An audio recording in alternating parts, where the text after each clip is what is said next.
Action. Welcome to episode 2 of Unlimited Credit Series, the podcast dedicated to exposing the hidden truths of the financial system, economic sovereignty through law.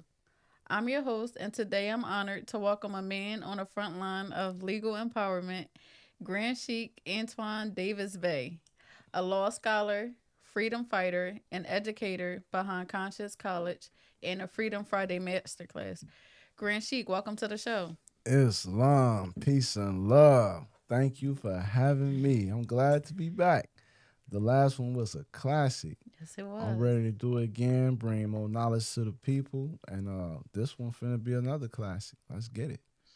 Let's dive in. You said in your teachings that there's no lawful money in the United States. That's a bold statement. Can you explain exactly what that means? Facts, I definitely can. So I like to start with definitions between lawful money and legal tender because that defines what I'm saying when I says no lawful money in the United States. Because everything we have now is legal tender. But if we go to the Constitution, particularly Article 1, Section 10, it defines what lawful money is. Lawful money is silver and gold coins. It is not Federal Reserve notes. The word Federal Reserve note is nowhere in the Constitution. So what we playing with now is promissory notes, debt notes, legal tender for private and public purposes, but it's not lawful money. So yeah, we it's no money. So that's the first thing I tell people, man. Start there, man. It's no money in the United States. Okay, well, that's powerful. So, when someone signs a car loan, a mortgage, or a credit card agreement, what's really happening behind the scenes? Oh, behind the scenes? Yes. Yeah. Let's peel back the All curtains. right, let's peel it back. So behind the scenes, what's happening is that it's called securitization. Okay. Now, what that is they're taking your contract and turning it to a security, and then selling it on the securities market. So when you go in and sign a contract, see the underwriter takes it to a SPV, and that's a special purpose vehicle. That's usually another bank. Okay. Now, so they take your contract, transfer it to another bank. When I say transfer it, I mean they sell it. Like somebody else owns it. They assign it. You know what I mean? Okay. So when they assign it to this other bank, the other bank is usually a trust, and they held it in this trust. Now, when they hold it in this trust, they are able to liquidate it off their books and sell it to investors. So that's Okay. what's going down behind the scenes, right in your face at the same time. Wow. So, what should someone do if they when they receive a bill in the mail? For instance, a car note or a tax bill. First thing they should do is endorse it. Um, when you look at the bill, it has a portion on the bottom of it that's detachable. Okay. That bottom detachable portion is actually a coupon. That bill is actually called a bill of exchange that's supposed to be converted into a check. So instead of just sending Federal Reserve notes, you supposed to actually send that bottom portion in as the payment by converting and exchanging it into a check and signing and endorsing it on the back. Okay. First thing, wait, let me go into a few steps though. Hold on, I Okay. can't leave them there, man. First thing you want to write on the bill, all right, is your instructions. And your instructions is gonna say accepted for deposit. Okay. This is called a special restrictive endorsement. Then you're gonna write pay to the bearer of, pay to the order of. This is language that gives them instructions. Then you're gonna turn it on the back like a check and sign it because your signature is what authorizes the payment. You know. Okay. Now walk us through what happens after someone accepts it and endorse it. What's next? Okay, after they accept it and endorse it, the next step is the administrative process. Okay. Now, this is when you want to communicate what you're doing with the other party, which is the bank. So you're gonna put together a package. You're gonna take that endorsed bill. You're gonna create you a trust and a power of attorney, and then you're gonna send it off to the CFO, who is the chief financial officer. And the reason why I send it to him is because he has power of attorney over your account, and your account is a share that you own with their bank. So you need to be giving them instructions as the equitable owner of this account. So that's the first step I do. I send them the instructions, and I give them like 2 or 3 times the opportunity to cure that and handle that. So it's about like a 10-day process. Okay.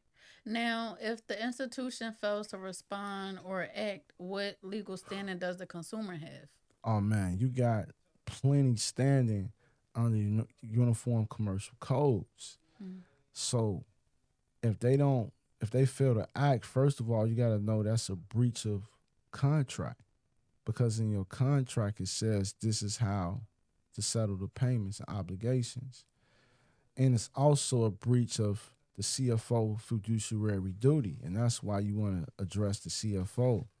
So your legal standing on the UCC, you got a couple of good ones. You got 4-202 that says banks must act with ordinary care. You got 3-602 that says that if they refuse your tender of payment, then the debt is actually discharged. So you got standing in, if you really know the uniform commercial codes. What if someone wants to find out if their loan's been securitized, like a car note or a car loan? Yeah. First thing we do uh, is send them what we call a QWR, Okay. and that's a qualified written request. And what you are requesting is information to audit your contract. You want to know who's the true owner and who has interest in the contract. So, what I ask them for is a chain of title, a pool and servicing agreement, any assignments and endorsements that's been made to the contract. Once you have that, you have all the evidence.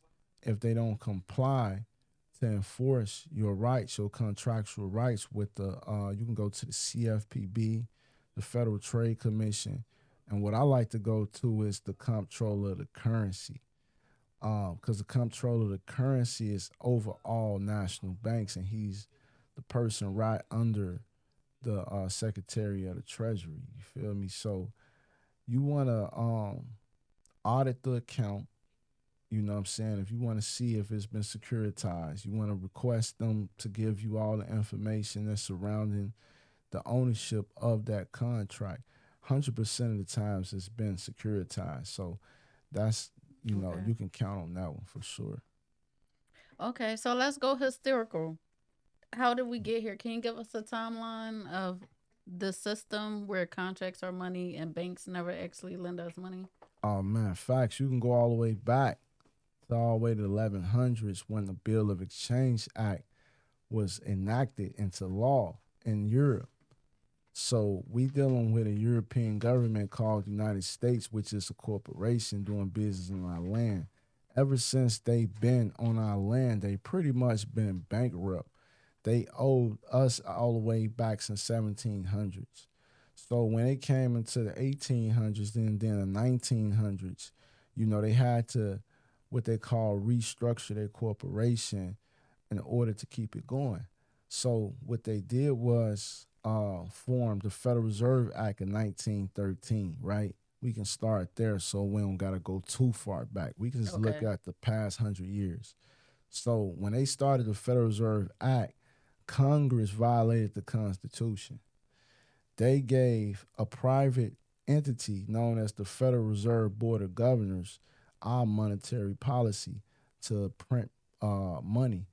Under the Constitution, only Congress can print money. So when they converted that power over and gave that authority to the Federal Reserve Board of Governors, this is how the whole thing began with us. You know what I'm saying? For the most part, when we not playing with lawful money and now we have legal tender. Because what they did was gave them authority to issue Federal Reserve notes. So that was unconstitutional. Then Noble Drew Ali came in 1913, all the way to 1929. Then they had the great Wall Street crash of 1929. And that was partly due to Noble Drew Ali, because what he did was when he proclaimed us to have a nationality, he took us from being surety of the United States corporation, which means that we was supposed to pay the debt for their corporation. That's what a surety is. So they Wall Street crashed. Then 4 years later is when you hear the story about the Great Depression in 1933. But that was a cover up story. The truth of the matter was it was not a Great Depression.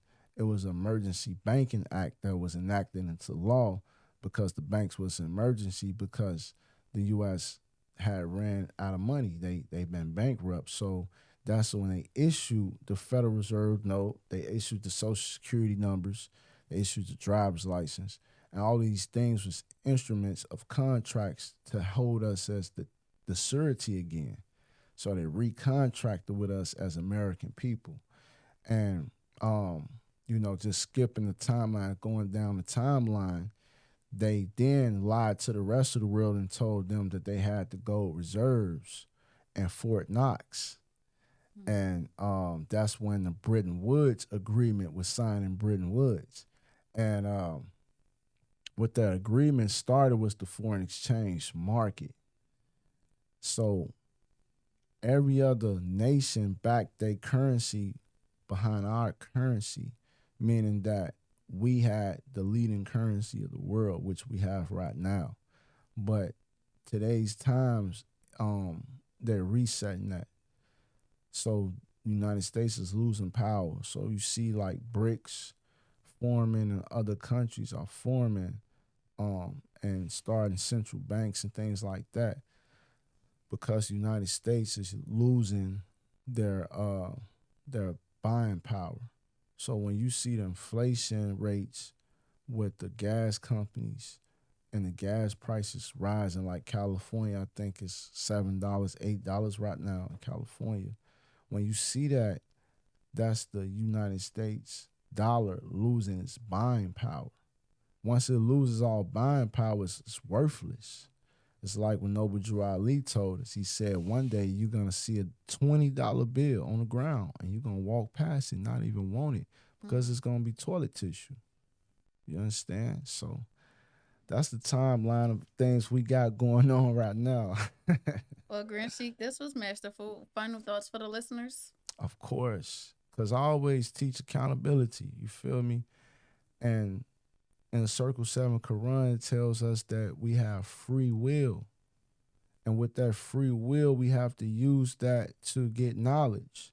And if we don't get the proper knowledge on what I'm speaking on today, then what's going to happen is we're not going to be able to complain when inflation rise so high and you can't afford your bills and you can't afford your rent and you will not have any choice but to endorse your bills and enforce your rights.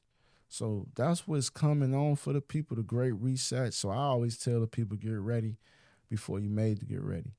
And what you want to do is put up a 90-day food supply. You want to get you some silver coins, of course. Texas just passed House Bill 1056. September 1st, Texas is making silver and gold coins legal tender again. So everything's restoring back to the Constitution, which is the republic form of government where we, the people, have the power. And so people got to get ready. Okay. And where can we find more information in regards to your classes? Man, I'm everywhere. You feel me? I'm on YouTube, Instagram, Okay. Facebook, faithful member. You can go to consciouscollege.org. Freedom Friday sessions. I'm going live. You might just bump into me in your nearest smoke shop or something. But yeah, just get up with me, faithful member, for sure. Well, there you have it. Knowledge is power, and in the system, knowledge is tender. Until next time, stay free and stay lawful. Peace. Thank you.